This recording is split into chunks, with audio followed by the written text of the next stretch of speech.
Welcome to Bill and Ammon's Bogus Hangout. I'm going to have everybody introduce themselves. Doc? Hello, everybody. Doc Sheldon here of Intrinsic Value SEO. Steve? Steve Grenzer with Steam Driven Media. And I'm Bill Slawski of SEO by the Sea and the Director of SEO Research at Go Fish Digital. Welcome to another stay-at-home, shelter-in-place week, guys. It doesn't seem too different than most other weeks. No. Lately, all the days and weeks run together. I've been seeing people post things to Facebook like, how do you tell the weekends apart from the weekdays? What are you doing different on weekends? So you guys doing anything different on weekends? Nope.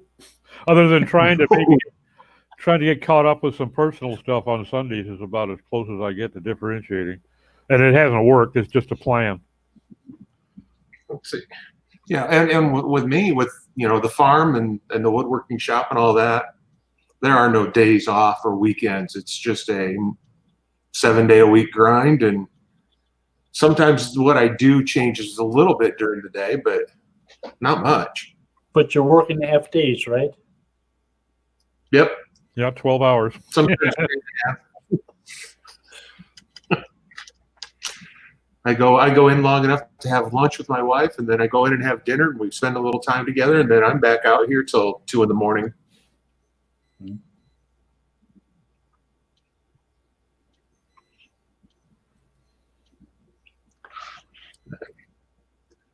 I've been fortunate. Most of my clients held on. Knock on wood. So have mine. We saw a little bit of some clients have to pause and things like that, but it's been reducing from week to week. And we're seeing new clients come in, so that's a good sign. Good.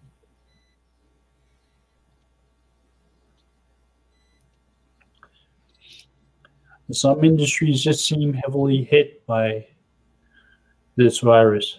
Yeah, and some are thriving. It's weird. I have an issue with the whole what is an essential service versus what isn't, and the people who get to determine that,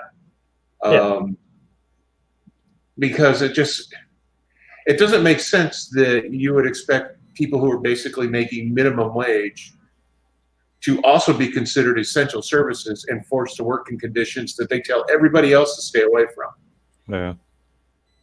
It doesn't seem appropriate. We're seeing migrant farmers here in California considered essential workers. Yeah. We're seeing and professional wrestlers and mixed martial artists in Florida. Oh, Florida has got their head so far up their collective butt. Yeah. The epidemic hasn't changed the geographic peculiarities of Florida, has it? Nope. Yeah. Florida man is in charge.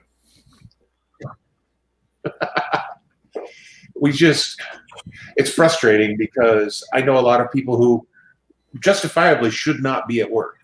It's a risk to them and their families, yet they're considered essential services because they work at Chick-fil-A, or whatever.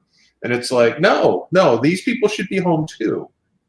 And yeah, it sucks for the businesses, and I know I have jewelers friends who are sole proprietor kind of deals. They haven't been able to go to work for 3 weeks.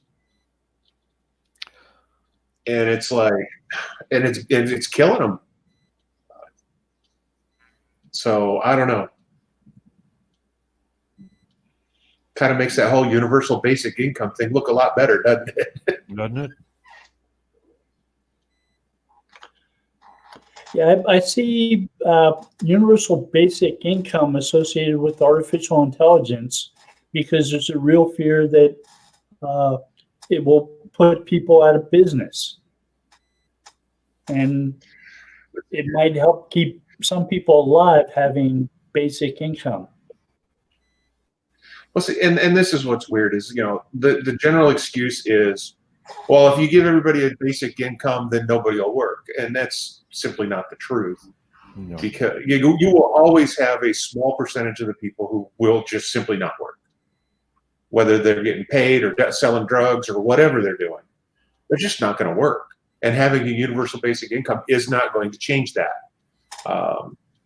But I know small business owners who are out of business, can't work, and now they're making more money now on unemployment that they could never collect before because as a sole proprietor you don't qualify.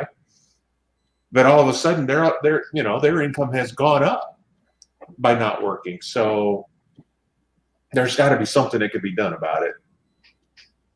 We've been really fortunate here, but I know a lot of people who aren't. I feel bad for our folks who are in any connection whatsoever with the hospitality or restaurant industries.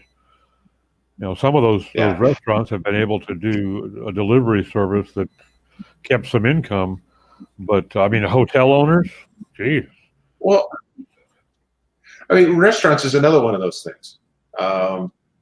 Why is it you can have people crowding the aisles at Walmart, but you can't have restaurants sitting every third table? Yeah. Yeah. So at least they get a third of their income. And then you see like New York City, which has their head so far up their ass. They've got this, it's like, oh, we've got so many people staying at home. We need to shut down the trains. We don't need as many trains. It's like all of a sudden now the trains are jam-packed again because there's fewer of them. Mm-hmm. It's like, what did this solve?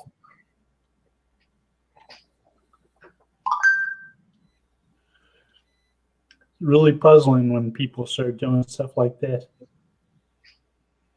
Particularly when you look at the percentage of the pop, and especially when you add the percentage of the population who is totally disregarding any of the isolation standards and throwing parties. I got a neighbor 2 doors down who threw a party the other day.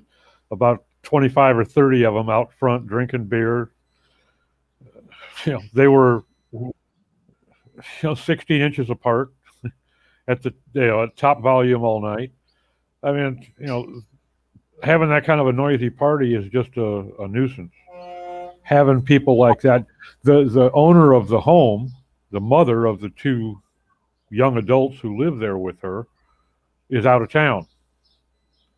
And how many people did they hang around with that night that may be infected? Now their mom comes home and they're going to infect her.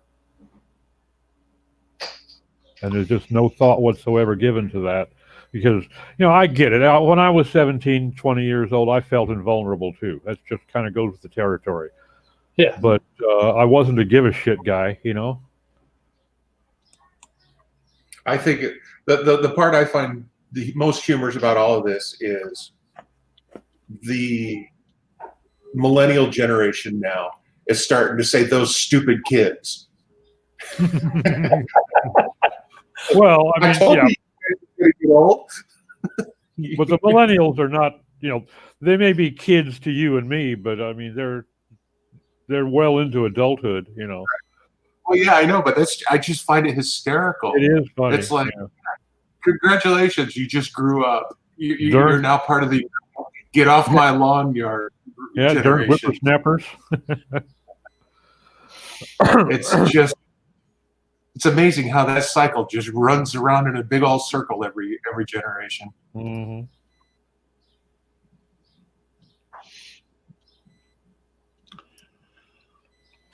I've been surprised watching TV. The different restaurant chains and so on are adapting to delivery service and offering no contact deliveries and things like that. So we're seeing that them adjust in advertising to the epidemic. Yeah, But I also I have a little difficulty understanding how somebody they feel better about having the pizza dropped on their front porch and not having to face the guy, not having to exchange money with him. Yet they give no thought whatsoever to the guy in the kitchen who put that pizza together, who handled those slices of pepperoni, who put it in and out of the oven and put it in the box and sliced it while he was sneezing, Yeah. coughing. You know, I'm sorry that ain't no food coming into this house except raw Yeah. that we're going to cook at a high temperature oven ourselves. That just blows me away. I'm not eating any sushi, poke bowls, any of that. No desire there. I mean, I'd love to call up for a hamburger delivery or a pizza or something like that, but I'm sorry, it ain't going to happen. I've got a perfectly good working grill, in my patio. Mm-hmm. No, my wife, when she comes back from the store on her every other week shopping trip or whatever, everything stops in the mudroom, and all the bags get wiped down, and nothing comes beyond that point until it gets thoroughly cleaned by her before it even comes in the house. Yeah, we do the same thing. It's not just the bags; it's every single product. I mean, we literally wash the produce individually. We wipe down, a pack of bread, a can, whatever it is, with alcohol wipes. Because it's just who do you think put it on the shelf? Were they wearing gloves? Has they been wearing that glove for 3.5 hours? Unpacking boxes on the loading dock? Come on, people, use your head for something besides a hat rack. I love the photos of the people who don't quite grasp the purpose of gloves or masks. There was a photo of a guy standing in line at a store. He's wearing a black dishwashing glove, one of the big heavy rubber ones on one hand. He's got his phone in his bare hand in the other hand, and the glove is hanging out of his mouth where he pulled it off with his teeth so he could use his phone. It's like, Yep.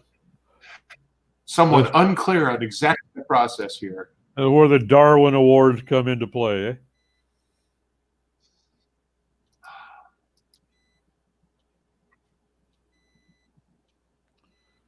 Oh, good.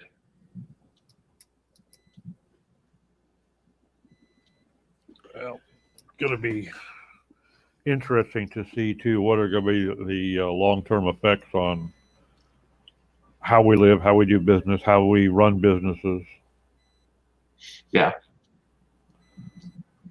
Like I said before, it's obvious now that there were an awful lot of businesses who claimed you could not run them remotely. But are, yeah. They're doing just fine remotely. Mm-hmm. And some of these services like Amazon and Instacart are hiring lots of people. Right. Yeah, they're just, I don't know. Again, more of the essential people who, you're making just over minimum wage. Here, stock all these boxes so important people don't have to go shopping.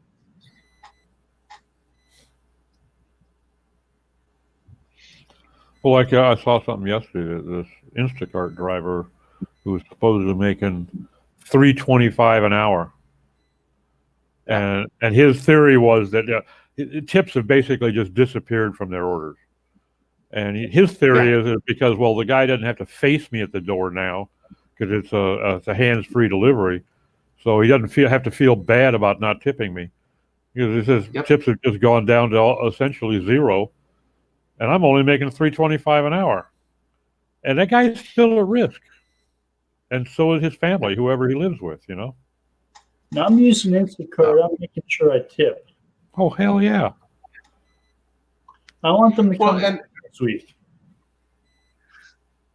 I used to run the Domino's franchise, and there are always people looking to not tip for any reason whatsoever. That's just the way it's always been. It's just been amped up quite a bit because now those people aren't ordering, or those people who don't tip are ordering when they didn't used to. Yeah. So, no. You know, my daddy always said, no matter what happens, if you look hard enough, you can find something good that comes out of everything. And, you know, to anybody who's lost a family member or friend, or, you know, a loved one to this COVID, I would not have the balls to tell them, well, if you look hard enough, you'll find the good thing, you know. But I think there are some good things that can come out of this in the long run. Like, how many parents are now actually getting to know their kids a little better than they did before, because they're spending some family time. And I'm not talking about all the parents, Steve. I'm talking about the ones that are not going to eat their young by the end of the week. Okay. But you know, there's going to be some tighter knit families. There's going to be some better relationships between parents and kids. There's also going to be some divorces and some domestic violence charges, I'm sure. You know, but I just saw an article this morning or last night that was it Justin Timberlake made a post on Twitter or something about, you know, he's been home with his family for 24 hours a day, 7 days a week for however long it's been. And he can't, you know, the parenting 24/7 just isn't human. And it's like, dude, you're a multimillionaire living in an awesome, you know, you've got all this shit going for you with one kid. And you're going on and on about how hard it is because all of a sudden you don't have a nanny there to help. And, like, wow. And his math is flawed too, because he forgot to multiply times 365 times 18. Yeah. Should have thought about that when you were getting your nut. You know, that was something that really ought to have been taken into account, that this is not like a pet that's got a goldfish that you can flush down the toilet in 3 months, you know? Yeah, it's just hysterical to watch these former famous people go on and on about how hard life is now that they have to stay home with their kids. I saw somebody complaining. Somebody in a Facebook thread the other day was complaining lightheartedly about having the 4 kids underfoot all day long for the last 3 weeks, you know. And some gal came back to, hey, I'm a single mom. I got 7. Cry me a fucking river, you know. This is no different. Of those 7, 4 of them are preschool. So I'm never, you know, I haven't taken a shower alone in 4 years. So don't tell me your sob stories. I get a kick out of the ones about the home, you know, the moms or dads who are homeschooling now. They're like, you know, I just got a call from Tim. He said he missed the bus and he won't be in school today. or we're already looking to see who next year's teacher's going to be.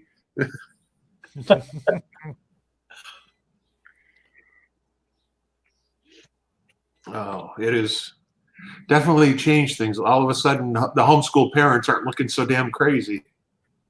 Mm-hmm.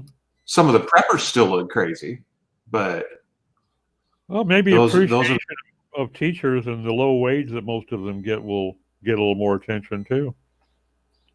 Yeah, for about 10 minutes. Yeah, until it's not convenient, right? Yeah.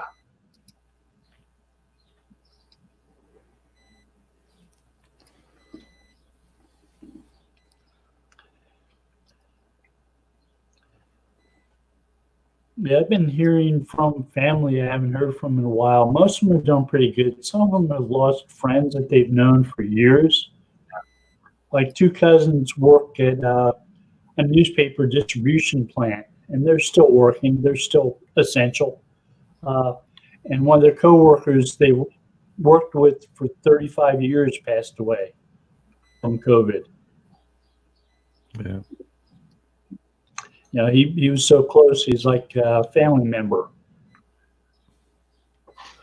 You know, I think by the time it's all said and done, Bill, there's going to be very darn few of us that are not going to have somebody, you know, some first-degree relationship that was lost. Yeah, I think that's true. It's just good to see there aren't the types of losses everybody was estimating. 100 to 200,000 in the U.S.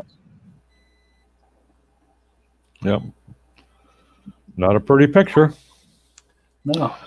And the thing that I'm still seeing an awful lot of people seem to be feeling, well, if, this is worth it because if we stay inside and don't get infected until this is behind us, barring a vaccine or a cure, all you're looking at, you're just delaying it. It's not a matter of if, it's when. It may not be this week or this month or even this year, but eventually everybody's going to get touched by it. Now, whether it's fatal or just a very mild asymptomatic thing, it remains to be seen for each individual. But we're all going to get infected at some point in time or vaccinated. And that vaccination, even if they really expedite the FDA approval process, we're still looking at months and months. And, if you look at a pandemic, almost all pandemics, the second wave has been 2 to 3 times worse than the first. And often there's a third wave, which is considerably lower, but there's almost always a second wave. And I don't think that this one's going to be any different. I remember when President Trump was giving that first press conference in the Rose Garden about the pandemic, and he said Google was working on a website that would provide information on locations of drive-through testing, and we should hear more on Sunday about it. And Google said, no, we're not. Google said, where'd you get that story? Right. So locally, we Here's the synopsis of Where You Go, Bernadette. Former architect Bernadette Fox. Okay. I had no idea what question that was answering, but we just recently had drive-through testing announced available to me this past weekend. Yeah. And, it's 4 weeks later. I'm not sure how many people have drive-through testing available or any type of testing whatsoever. Well, where I am, there is none. Yeah. Pre or post. Yeah. I mean, people are talking about when everything's going to go back to normal. I don't think there is any normal anymore. Well, whatever becomes our new normal is going to be considerably different from what we're accustomed to. Yeah. Yeah.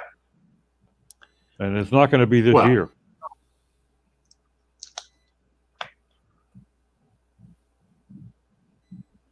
And on that cheerful note. Oh, shit. It's all good. Hey, It has man, been entertaining. As long as the fish down in your pond don't get infected, Steve, you're all right. Damn straight. I was down there fishing just a couple days ago, but then, it started raining again, so keeping the fish clean.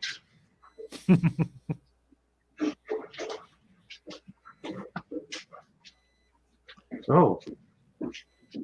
Yeah, we got a bunch of rain this past week. We're not going to have a drought in San Diego this year. No, in fact, I think we probably passed our annual total. We had down here, we had like 5 days of almost constant, not heavy, but constant. And then about another 4 days thrown in there of intermittent. And today is the first day that there aren't clouds on the horizon threatening to eventually hit. Right. We had one day last week, we got 6 inches of rain, which was, yeah. Yeah, we had one day where we got like 6.5, and most of the days were considerably later, but that was a good heavy fall. Yeah, I had standing water in the front yard. Mm-hmm. we had this old guy, a gardener, that comes around with his lawnmower and weed eater, and he'll knock on your door and see if you want to pay him to cut your lawn. You might want to go back and get a windrower, buddy, because that gas motor of yours may not cut this. This stuff was about 30 inches tall over like a 2-week period. Yeah. And he cut it, and that's just like 4 days ago, and it's already close to 10 inches again. Yeah, I was wondering if gardeners are essential personnel. Well, they are if you want to keep the predators from hiding in your lawn. I saw a guy on a lawnmower with a mask yesterday. Hmm. It's like, is he concerned about being infected while he's cutting the grass? Well, if your next door neighbor is outside too and sneezes upwind of you, better safe than sorry.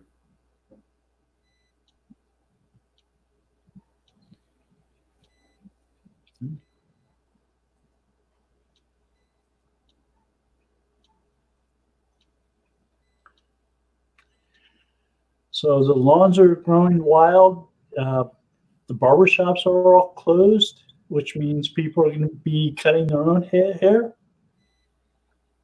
Well, I've been cutting my own hair for about the last 8 or 9 years, so I don't worry about it. I had kind of hoped that I'd be able to justify shaving my head by now, but my damn hair won't give up the ghost. So I generally keep mine so short I can go a couple of months without a haircut if I have to. I see a Although if I lot have to go much longer, ponytail. do see an awful lot of people complaining about wishing they could get their hair done or their nails done or whatever, though. Yeah. I Just had a I wouldn't mind having the opportunity to have the pet store stop by and pick up our dog and take her for grooming and bathing because she's getting a little gamey. Do you have any mobile providers? Not anymore. Mobile groomers? We do, but they're closed down.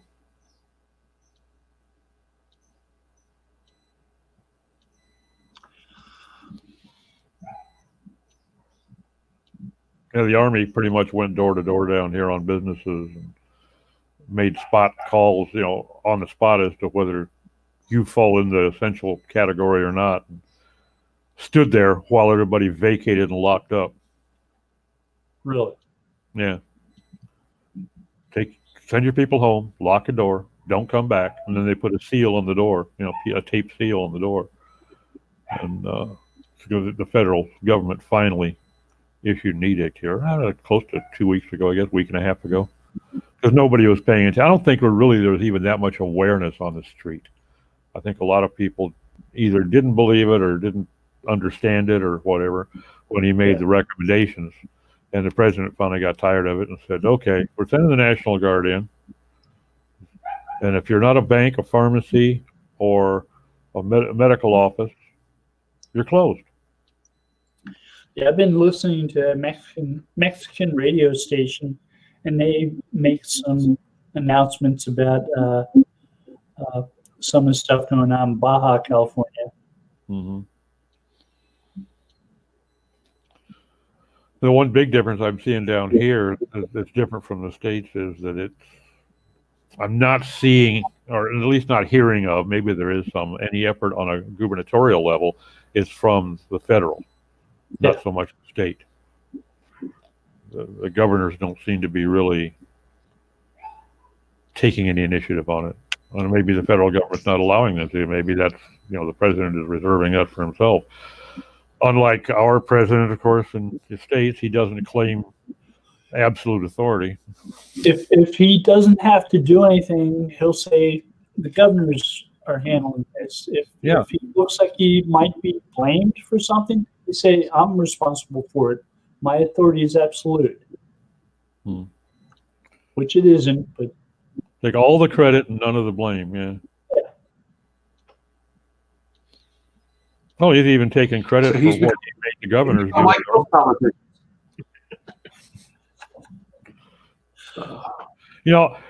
If you think forward, go down the road about 10 to 20 years, don't you just know there's going to be some really interesting college discussions going on as the professor has his students doing an analysis of the 2006 to 2020 federal government in the States. And, societal, and it's going to be a real study.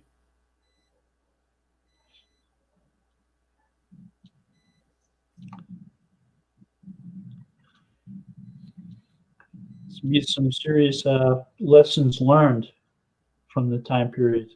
Well, lessons taught anyway. Learned remains to be seen, but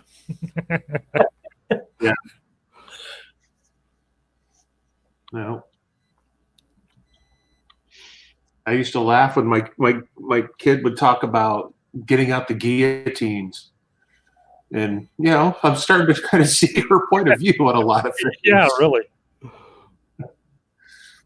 I mean, my whole goal was just to ring Washington, D.C. with tanks and, just let them start shooting. And then we'd have a building program to rebuild it. But I could see opening up that particular method of dealing with people to a larger audience.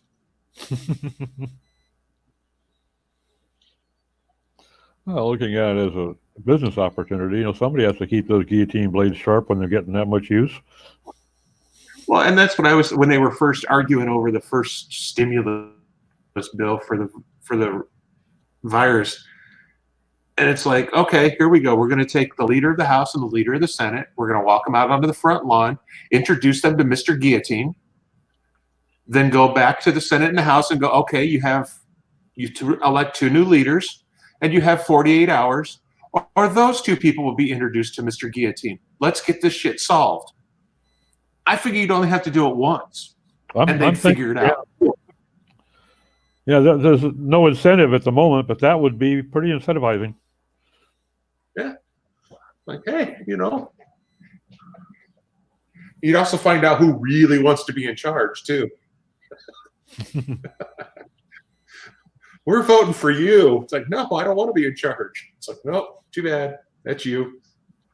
Or we just draw straws. Here we go. Two random people. You're in charge.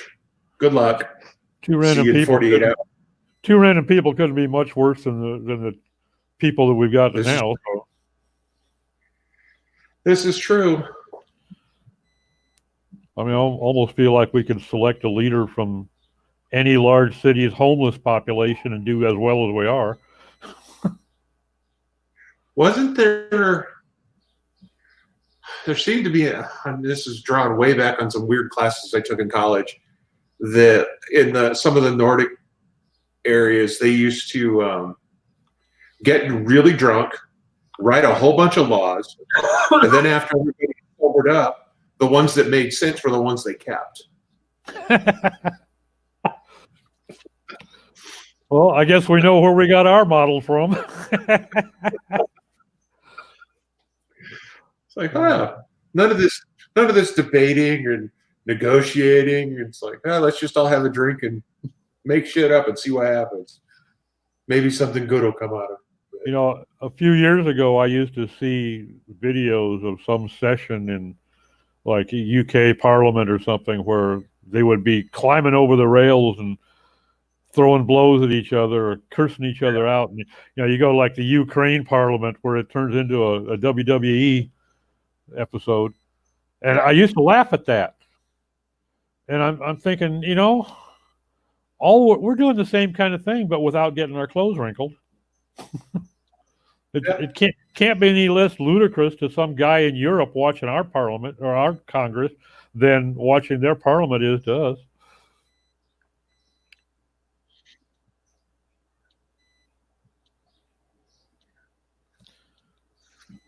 I think that this whole pandemic thing is going to wake up people in a lot of different ways. Things like businesses realizing, hey, this working remote does save a lot of money. People don't just sit around and eat candy and watch TV when they're supposed to be working when they're at home. And I think there's going to be a lot of businesses that will either partially or completely continue with that model. But I think there's going to be some good come out of it. If you look at a guy that's got 30 employees in a store, or if he has this sort of like an agency, for instance, that can work remotely, look at the savings. Rent, utilities, insurance, all these things that he could be saving tremendously on.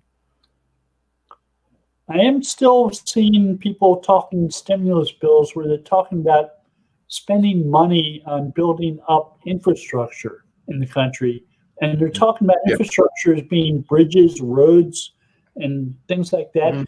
It should be broadband. Yeah. It should be adding broadband to rural areas that don't have it. Well, I Yes, think please. if you start talking broadband, you might be hitting below the belt with Steve, because to him that's a Well, myth. this brings me back to introducing certain people to Mr. Guillotine.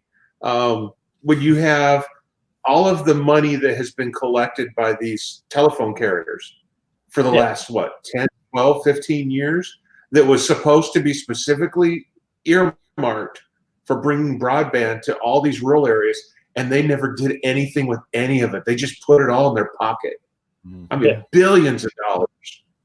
No, it's like the money is there. It should have always been there. And California Yeah. has gasoline tax, and they Oh, were yeah. supposed to use some money to spend on rebuilding roads and things like that.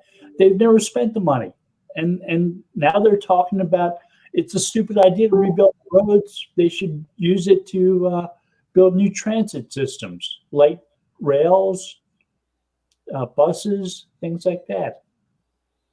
Yeah. It's like, this why is where didn't do the work, and now they want to side skirt it.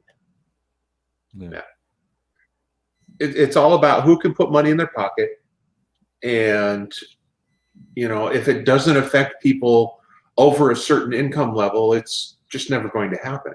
I've always, this is where my really conservative friends get confused about some of the ways I think, because I've always thought that public transportation should be free. It's public transportation. By definition, You shouldn't have to pay to use it, because the people who use it the most are the people who have the least amount of money. Mhm. So, And colleges should be free too. well, yeah. The more educated your citizens are, the better the society you live in.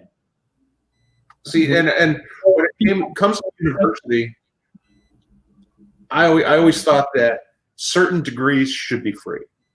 If you want to get a degree and become a nurse or a doctor or a civil engineer or whatever, those types of things should be free.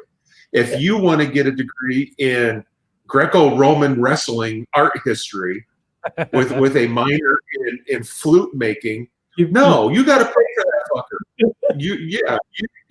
You don't. If you're going into a career that even tangentially benefits society in some way by having you do your job, then why would we make you pay for that? That doesn't make sense. Well, plus the degrees that are the most contributory to society, like doctors, teachers, expensive. and out of deference to our host, I'll even add in lawyers.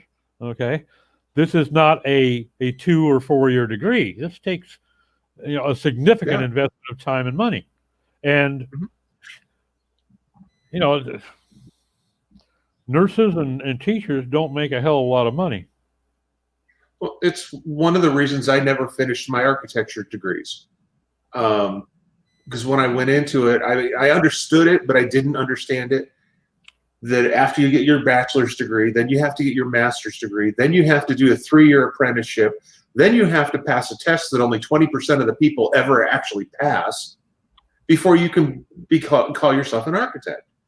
And it's like, holy shit, did they make this hard? When all I want to do is build buildings. It's like, well, you need to make sure that doesn't fall down. It's like, no, that's what structural engineers are for. Yeah. That's why we have structural engineers and materials engineers. As an architect, you're more of an artist in most cases. You're looking at ways. And the interesting thing about that, Steve, if you had chosen to be a structural engineer, that process would have been a lot abbreviated. Yeah. I was really happy when I taught a class on internet literacy to a bunch of school teachers. It was part of a certification program where the teachers had to take a certain number of classes dealing with technology to prepare them for teaching computers, teaching literacy, teaching about the internet. And if they got the certificate, they got raises as teachers. And that made sense, giving them economic incentive to take classes and to learn and to be able to teach those students. My wife taught at a community college years ago when she was working on her master's degree in engineering, and she was teaching a class called mathematics for elementary school teachers. And she was baffled at how little understanding most of these people had of simple math concepts. Yeah. And it's like, well, we don't have to know how to do this. It's like, you have to be able to teach this. How can you teach this if you don't even understand basic simple math? Yeah. And then she was told she wound up leaving the university because the administration told her basically she couldn't fail anybody. It wasn't allowed. She's like, they're idiots. They can't do simple math. I don't want this person teaching my child math. But that's why she left teaching. But it's when I talk to my son-in-law, who's entertaining, he's got some interesting views on politics. He's constantly baffled. He's like, "Why aren't you a socialist?" It's like, well, certain things I am, certain things I'm not. But the main reason I'm not a socialist is I like stuff, and I like stuff that. There are some places where socialist processes make sense, like having a social net when you get older and you don't have a steady income anymore. Mm-hmm. Right. Social Security is a fine American institution. And socialized medicine is a good one too. Yeah. Well, see, then now you're back into wanting to have time travel. It's like, I want to go back to 1972 and find the motherfucker who thought that hospitals should be privatized so they could turn a profit. Yeah. And just beat him senseless, and then take him to a for-profit hospital and say, "Here, good luck." Yeah, they sure took that off running, didn't they? They're making a yes, profit. they did. And they do that. I mean, the rural areas are just getting decimated by this. Most of the small local doctors are gone. They don't exist anymore.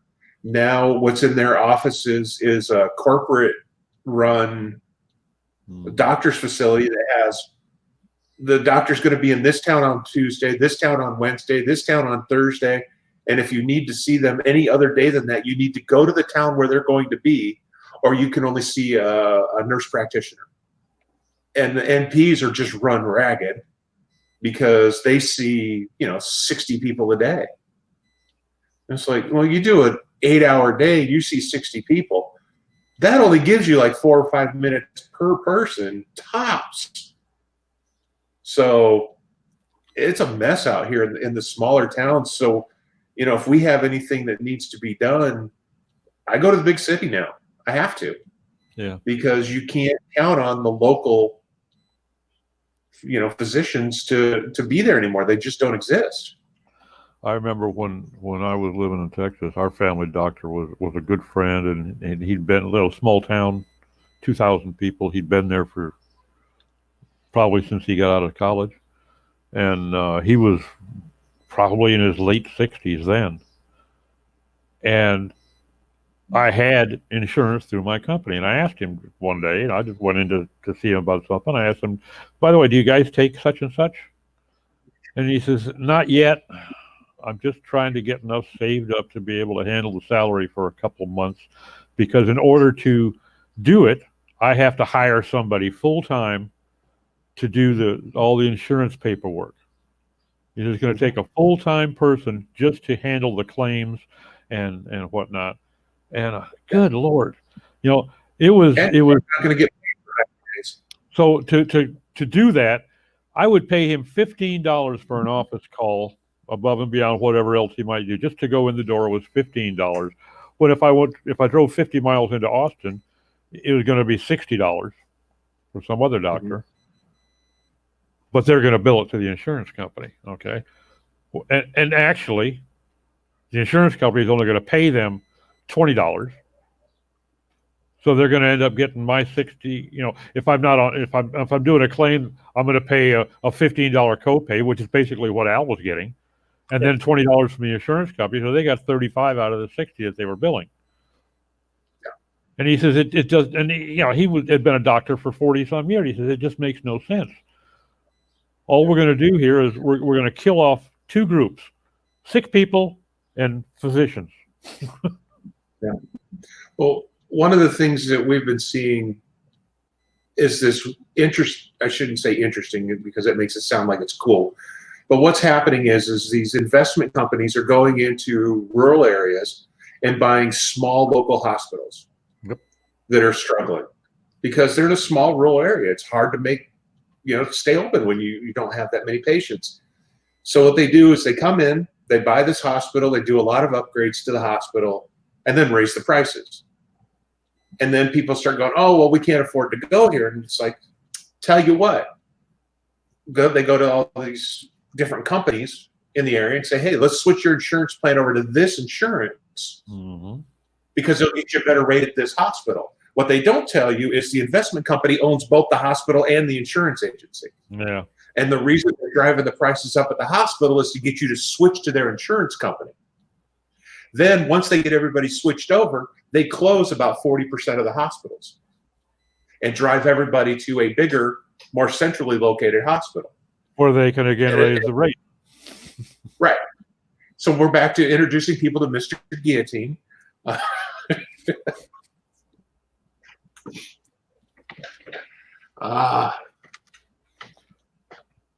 having fun. And now what's the latest on Bill Gates? That his vaccine has tracking things built in it so that they can track people now, and nobody wants any vaccine that Bill Gates has anything to do with. And it's like, really? Well, I know. Is it uncomfortable having your head that far up your ass all the time? Or and Gates wanted to back the top leading 9 different vaccines and build factories to produce each of them and have competitions to see which ones people preferred. Okay, my turn for a mini rant here. Bill Gates just kind of triggered it because I see people, that guy has been a world-class philanthropist for many years. Yeah. There's hundreds of millions of dollars a year he is donating to various fronts, okay? And then something like that will get posted and people come out of the woodwork saying, well, he's so rich, he should give more. And I just, or the same with Elon Musk, he should give more because he has more. God, what have you given, you dipshit? Or Jeff Bezos should buy a USPS because he's using it all the time for Amazon anyway. Yeah, I'm not real sure that Bezos made his billions by buying into losing propositions. Okay. Well, and then you get people who are like, well, this company made, this many billions of dollars. They should give that money to the employees. It's like, okay, well, I did the math. Walmart, for example, if they took 50% of their profit, which is, I forget how many billions of dollars, and distributed it equally among all of their employees globally, every employee would get like an 18-cent an hour raise. I worked as a temp at the second Amazon warehouse fulfillment center, and they had rich stock option programs for employees. They had people wanting to work there desperately. It's hard to get people to understand there's a difference. I mean, you can't just look at the total profit and say, okay, there's this many billions of dollars in profit, therefore you made too much money. Because when you distribute that out percentage-wise, even if you distribute it equally to all the employees, they're getting less than $1. You're going to give this person an extra $100 a year so that the company itself will not make any money at all. So now there's no incentive for the people at the top to continue to go to work. So you shut the whole thing down. And now what happens? Nobody has a freaking job. But hey, Well, what do I know? I saw something several months ago talking about the postal service, and I remember when I was a kid, it used to cost 4 cents an envelope, for a first class envelope, 4 cents. Okay, now it's, I guess, pushing 50 cents. It's 40 some cents, and the amount of money that the postal service has to spend to both perform and service the retirement, their pensions and everything. You would have to be spending, like, and this is several months ago, it was like $1.06 or $1.07 per first class piece of mail for them to break even. Yeah. So, which, if you do it really simplistically, that means that they're losing 70 cents on every single piece of first class mail. That's a hell of a business model. They'll make it up in volume, though, right? Part of that is part of that comes from their own problem as well, where they started selling, I guess it has been back in the late 90s, this forever postage. Yeah. Where you buy book stamps and it's good forever. I think the last time I bought one of those forever books was almost 8 years ago, 10 years ago. And I still have them. And I mean, how many times have they raised their prices? And I'm still getting the cheap rate. I bet I have mailed stamps too.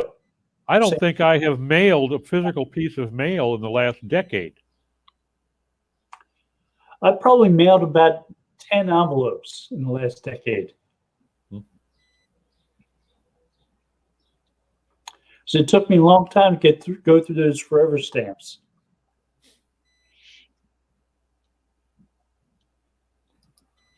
Yeah. I mean, I send, well, it's becoming less and less of an issue because, for a long time, direct mail was what supported the post office. Realistically, their money was made sending junk mail. Well, sure. And the amount of junk mail has come down so much because there are cheaper ways to reach customers than bulk mailing physical stuff, that their big profit source went away. It's cheaper to go ahead and pay me to spam 1 million email boxes a day. Well, and I wonder, if you could look at the specs on a given piece of spam, okay, whether it be physical, junk mail or email, I would imagine that the open rate on that junk mail is a lot worse than it is on the email. Yeah. Because I would stand right inside the door when I get my mail from the mailbox. Junk, right into the trash can. Didn't even bother. Now what I do is I'll actually go through them and I'll cut the address labels off and cut the name out of any correspondence, and that goes in the fireplace, and the rest of it goes in the trash because I know that people are harvesting from trash cans.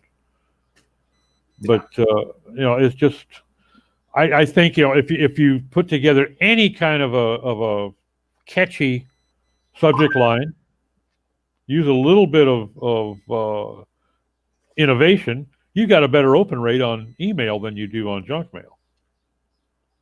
I mean, if it's coming from some insurance company or realtor, who the hell's going to open it? I don't care what it says. And they've gotten really good. Like we get a lot of junk mail from mortgage companies. Yeah, we have a mortgage. The problem is because of the type of property we own, there's only like 2 or 3 mortgage companies that'll even touch us because nobody wants to be involved in farm loans. We're what's considered a non-conforming loan. So 100% of these junk email will not work for us, even if we wanted it. The same thing with credit cards. I get junk postal mail where they're pretending to be my mortgage company to get me in the mail. They put just to get you to open it. Companies in the return address just to get me to open it. It's not my mortgage company though. I get catalogs from companies that I have no intention of ever buying things from. And I'm wondering why they sent me a catalog. It's a big catalog, probably cost them some money to send.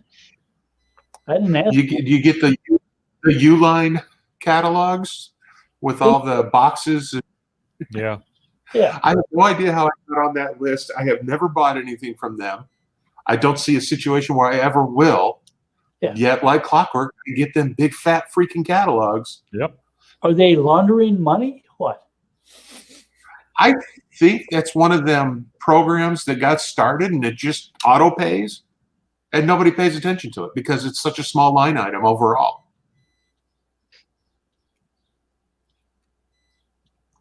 There's so much of that goes on in the corporate world, even at the smaller levels, where things are just we've always paid that. Well, what is it? I don't know. What do you use it for? Have no idea. But we've always paid it, so we just keep paying it. I think It's like, well, here, let me send you invoices. I think they kept the Yellow Pages alive longer than it should have, too.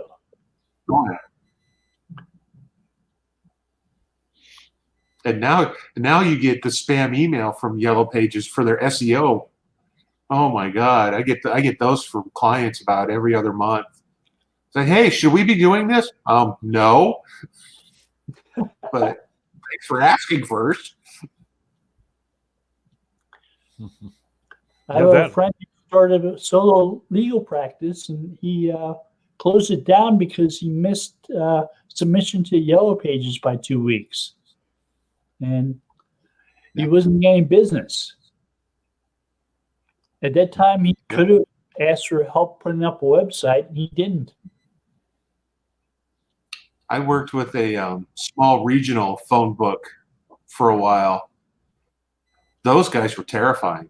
I mean, absolutely terrifying.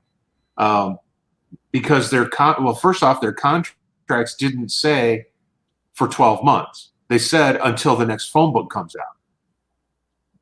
So if they chose to not send out a phone book for a year, for whatever reason, you had to keep paying legally.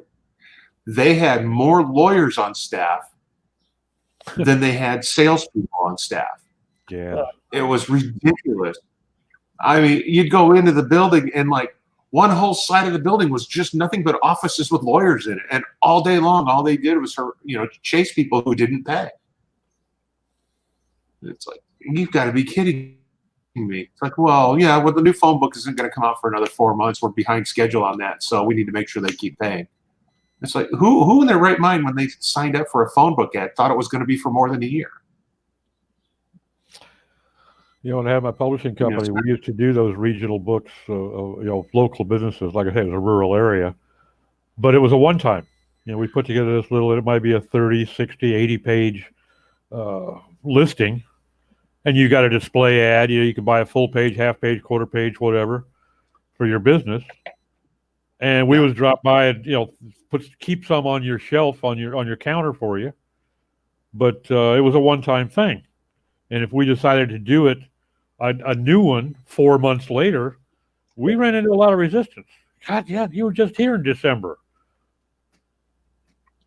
I expected this to run longer than that. I said, well, that one's not going away, but we're putting a new one out. And a lot of people got pissed off about it. They expect it to go at least a year.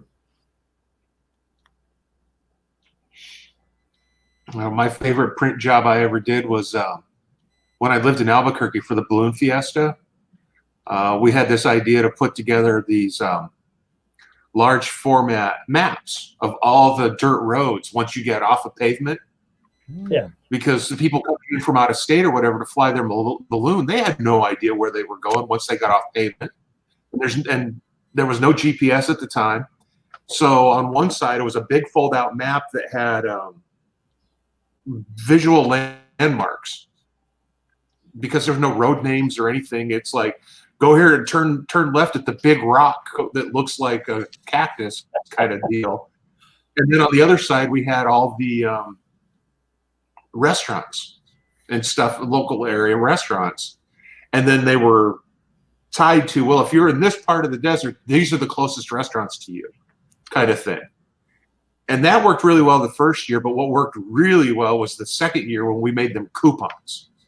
So people were tearing up their map on day one, And on day 2, they had to buy another map.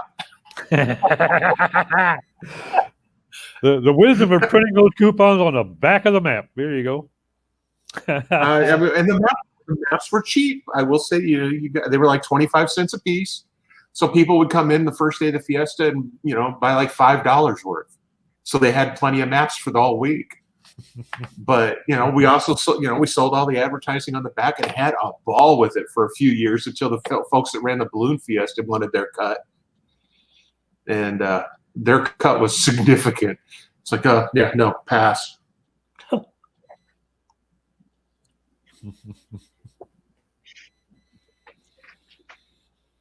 Trying to keep the smart people down.